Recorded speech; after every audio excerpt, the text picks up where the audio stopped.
দিনহাটা 2 নম্বর block Trinamool প্রাথমিক শিক্ষক সমিতির ডাকে বাংলা ভাষা এবং বাঙালির বিরুদ্ধে চক্রান্তের প্রতিবাদে খারুভাজে প্রতিবাদ মিছিল।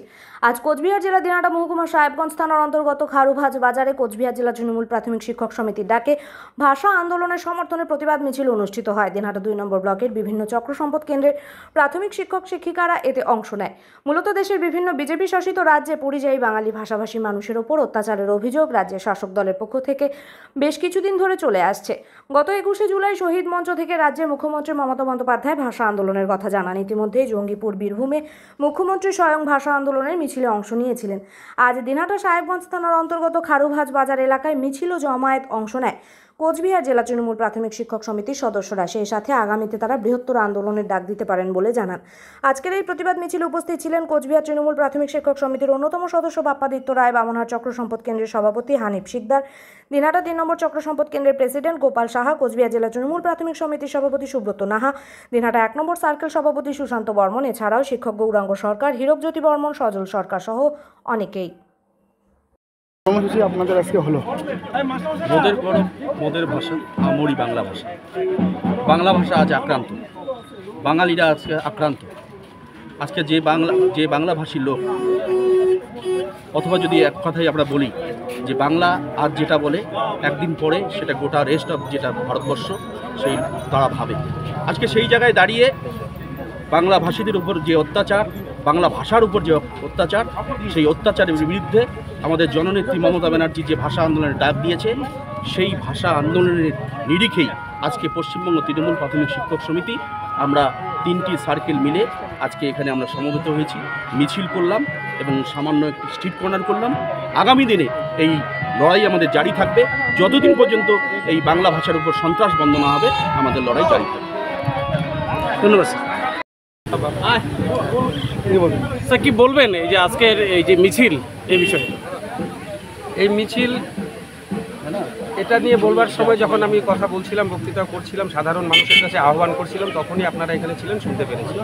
সত্যি কথা যেটা দিয়ে আমি শুরু করেছিলাম, আজকে যখন আমরা প্রাথমিক শিক্ষকরা আমরা ছোট ছোট বাচ্চাদের পড়াই, সেখানে বাংলা ভাষাতেই আমরা বেশিরভাগ স্কুলগুলোতে আমরা পড়াই। আমরা বাংলা ভাষাভাষীর মানুষ, আমরা বাঙালি, গর্ব অনুভব করি।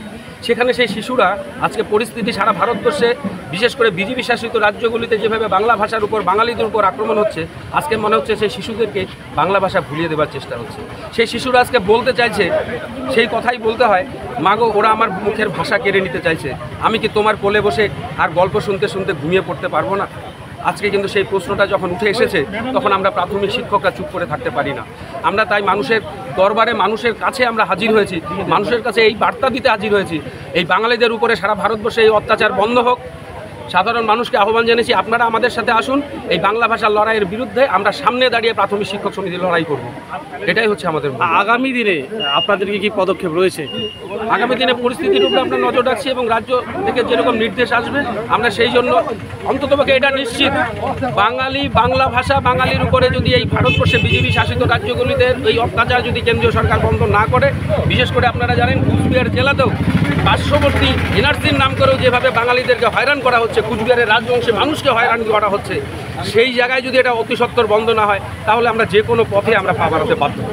দাদা, বলছিলাম যে 26,000 শিক্ষক শিক্ষিকাগণ চাকরি হারিয়েছে, সেক্ষেত্রে দেখা যাচ্ছে রাজ্যের যে সমস্ত বিরোধী দলগুলো, বিশেষ করে বিজেপি যেভাবে শিক্ষা নিয়ে প্রশ্ন তুলছে, বা বিষয়টা কিভাবে দেখছেন আপনি, কি বলবেন? আর ওদের কাজই তো তাই, এটা চাচ্ছেই হচ্ছে, এটা তো শিক্ষা ব্যবস্থাটাকে ধ্বংস করবে। যখনই মমতা ব্যানার্জি পশ্চিমবাংলার সরকার, যখনই কোনো, শুধুমাত্র শিক্ষকতা নয়, যে কোনো ক্ষেত্রে কর্মসংস্থানের জন্য যখন চাকরির যখন দরখাস্ত হয়, যখন তার প্রক্রিয়া চালু হয়, তখনই কোনো না কোনোভাবে সেখানে কেস করে সেটাকে আটকে দেওয়ার চেষ্টা করছে।